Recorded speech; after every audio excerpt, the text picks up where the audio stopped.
সে আজ বহু বছর আগের কথা। পূর্ব বর্ধমানের ক্ষীরগ্রামের ধামাচি পুকুরের পাড় দিয়ে যাচ্ছিল দুপুরবেলায় ভানু দত্ত নামে এক শাঁখারি। হঠাৎ পিছন থেকে একটি বাচ্চা মেয়ে তাকে ডাকে ধামাচি পুকুরের পাড়ে। সে বাচ্চা মেয়েটির সামনে যেতে মেয়েটি বলে, শাঁখারি আমাকে দুটো শাঁখা পড়াবি? কিন্তু শাঁখারি বলে, মা তোকে তো পড়াতেই পারি, কিন্তু এর দাম যে 5 টঙ্কা। তখন মেয়েটি বলে, ক্ষীরগ্রাম শক্তিপীঠ যোগাদ্দা মন্দিরের পুরোহিত আমার বাবা, যা ওনাকে গিয়ে বলিস আমি শাঁখা পড়েছি, আমার জন্যে মন্দিরের কুলঙ্গিতে 5 টাকা রাখা আছে, ওটা তোকে দিয়ে দেবে।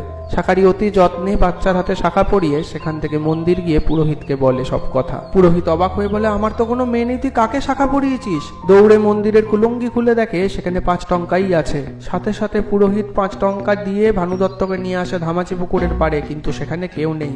শুরু হয় ভানু দত্তের নামে মিথ্যে বদনাম। ভানু দত্ত অতি অভিমানে জলে ঝাঁপ দিতে গেলে সময় যায়, থেমে বেজে ওঠে শঙ্খধ্বনি। পুকুরের মাঝখান থেকে দুটো শাঁখা পড়া বাচ্চা মেয়ের হাত দর্শন দেয় সবাইকে। তারপর থেকে এখনো প্রত্যেক পুজোয় ভানু দত্তের বংশধর মায়ের আদেশ অনুসারে মাকে শাঁখা পড়ায়। মা যোগাদ্দা 51 সতীপীঠের একটি শক্তিপীঠ। এখানে মা সতীর ডান পায়ের বুড়ো আঙুল পড়েছিল। কলকাতা থেকে ঘুরে আসতে পারেন দিনের দিনেই। প্রথমে কলকাতা থেকে পৌঁছান বর্ধমান, সেখান থেকে বর্ধমান কাটোয়া লোকাল ধরে নামুন কৈচোর হল্ট। কৈচোর হল্ট থেকে টোটো নিয়ে পৌঁছান মা যোগাদ্দা মন্দির। সারাদিন থাকুন, পুজো দিন। এখানে 51 টাকায় ভোগের ব্যবস্থাও আছে, কিন্তু মন্দির গেলে একটু দূরে ধামাচি পুকুর দেখে আসতে ভুলবে না বন্ধুরা। ধন্যবাদ।